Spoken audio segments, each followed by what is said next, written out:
Muy buenas tardes a todos. Se dirige el licenciado Humberto Cobo Estrella. Para mí es un placer hablar con ustedes brevemente.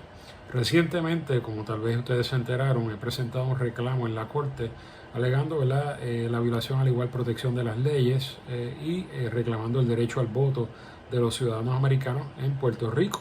¿Por qué? Porque somos 3.2 millones de puertorriqueños que tenemos la ciudadanía americana de virtud del nacimiento y la hemos tenido desde el 1917 que se aprobó el Acta Jones. O sea, por más de 100 años los puertorriqueños hemos sido ciudadanos americanos.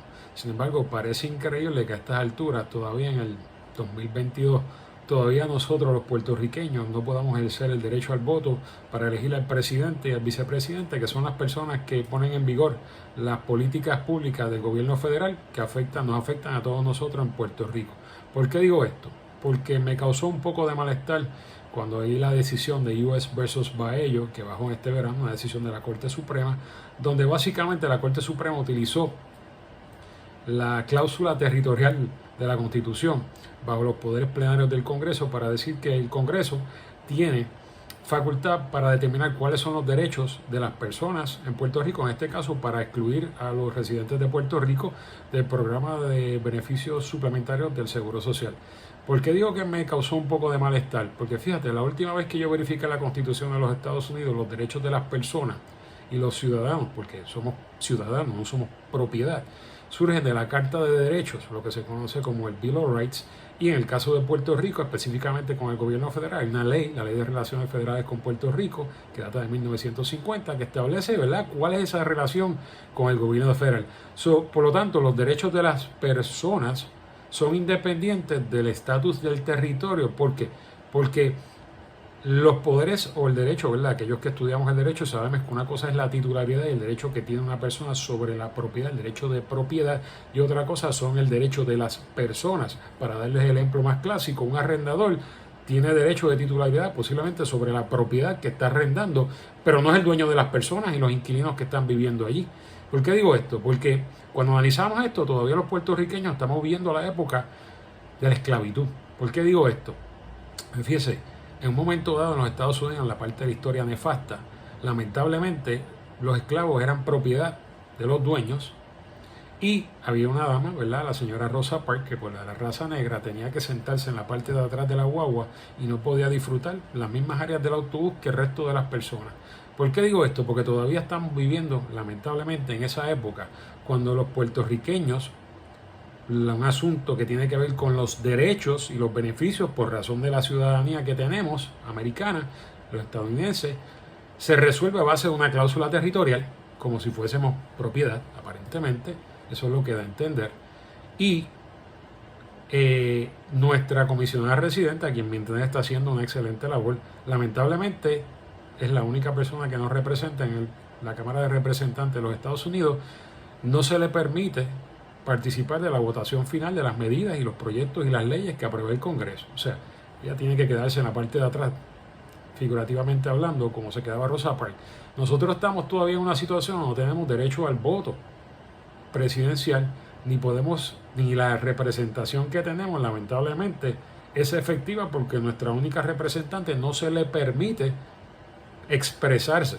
En esa medida yo entiendo que a nosotros se nos está violando el derecho a la libertad de expresión en su vertiente política. Porque el derecho a expresarse políticamente es el consentimiento que damos nosotros como ciudadanos para ser gobernados y consentimos a que el gobierno federal nos gobierne.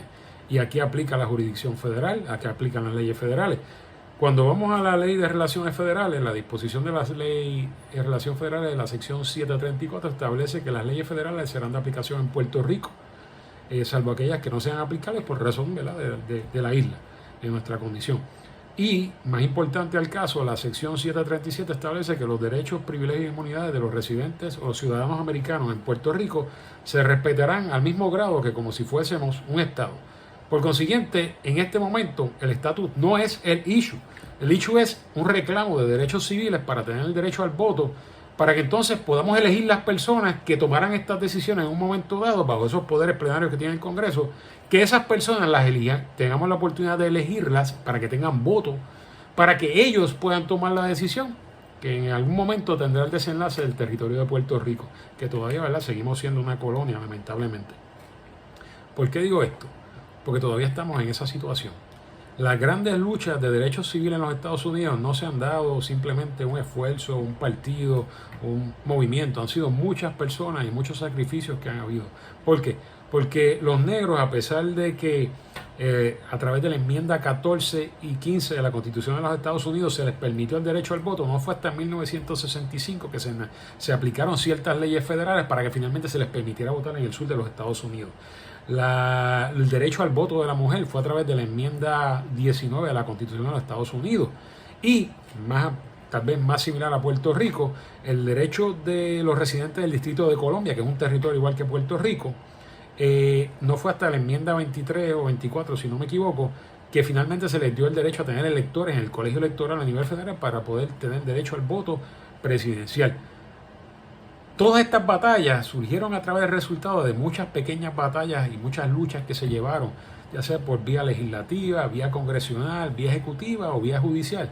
Así que estamos todos trabajando hacia ese norte, pero si algo estamos conscientes es que lo que se ha tratado de hacer durante los últimos 50 o 70 años en Puerto Rico, lamentablemente no ha dado resultado.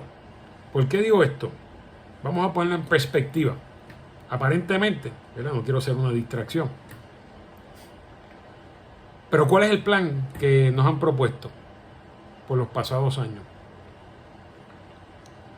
Que un Congreso, en este caso la Cámara de Representantes, 2/3 partes, que no son puertorriqueños, ni son electos por los puertorriqueños, tendría que votar a favor de darle el derecho al voto a los puertorriqueños.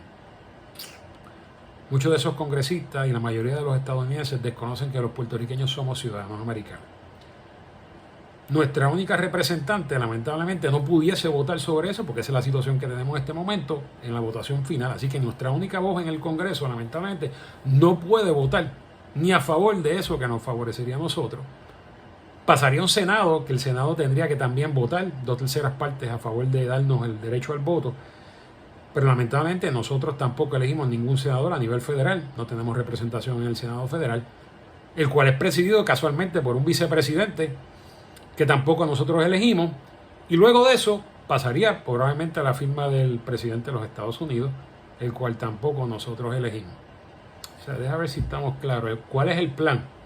El plan es tratar de alguna forma de nosotros convencer a una inmensa mayoría de personas que desconocen que somos residentes de los Estados, somos ciudadanos americanos, que los residentes de Puerto Rico nos merecemos el derecho al voto.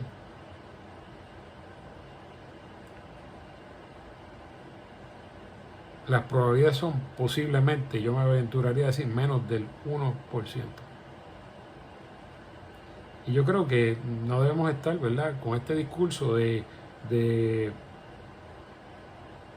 si no viene de mi grupo, pues yo no lo voy a apoyar, porque yo creo que eso deja mucho que desear. La inmensa mayoría de los estadistas que están en Puerto Rico, yo me considero estadista, aunque yo respeto y amo mucho a mi país, estoy orgulloso de mi país y mi gente, quiere que trabajemos en conjunto, que nos unamos, que haya un consenso, que tratemos de luchar a favor de los derechos nuestros de distintas formas. Porque al final del día yo les voy a decir una cosa. A mí no me importa si usted es estadista, estadolibrista o independentista. Si usted está de acuerdo con que a nosotros nos deben respetar en igualdad de condiciones, que usted está de acuerdo que debemos luchar y defender nuestros derechos y nuestra dignidad, a mí no me importa lo que usted sea, si usted es estadista, independentista, estadolibrista, si usted cree un ELA mejorado, una república social, lo que sea. Al final del día lo que necesitamos hacer es unirnos como pueblo, llevar un reclamo para que las personas que no son ni siquiera puertorriqueños, que algún día allá afuera tomaran alguna decisión sobre Puerto Rico, tengan que venir aquí a escuchar lo que 3.2 millones de electores, posiblemente en algún momento dado en la historia federal, tengan que decir. Porque ese día yo le aseguro a usted que el asunto del estatus que tenemos en Puerto Rico se va a resolver. Los dejo con ese pensamiento. Así que vamos a unirnos, vamos a trabajar en conjunto. A mí no me importa de qué filosofía, qué partido, qué color usted tenga. Es el momento de unirnos como pueblo. Yo creo que lo hemos hecho. Se hizo en el 2019. Yo creo que nosotros nos podemos unir de distintas filosofías y trabajar en conjunto para darnos a respetar y que eventualmente en algún momento histórico más adelante nuestras futuras generaciones puedan decidir qué es lo que va a pasar con el estatus de Puerto Rico. Pero en este momento esto es un hecho de derechos civiles, no es un hecho del estatus.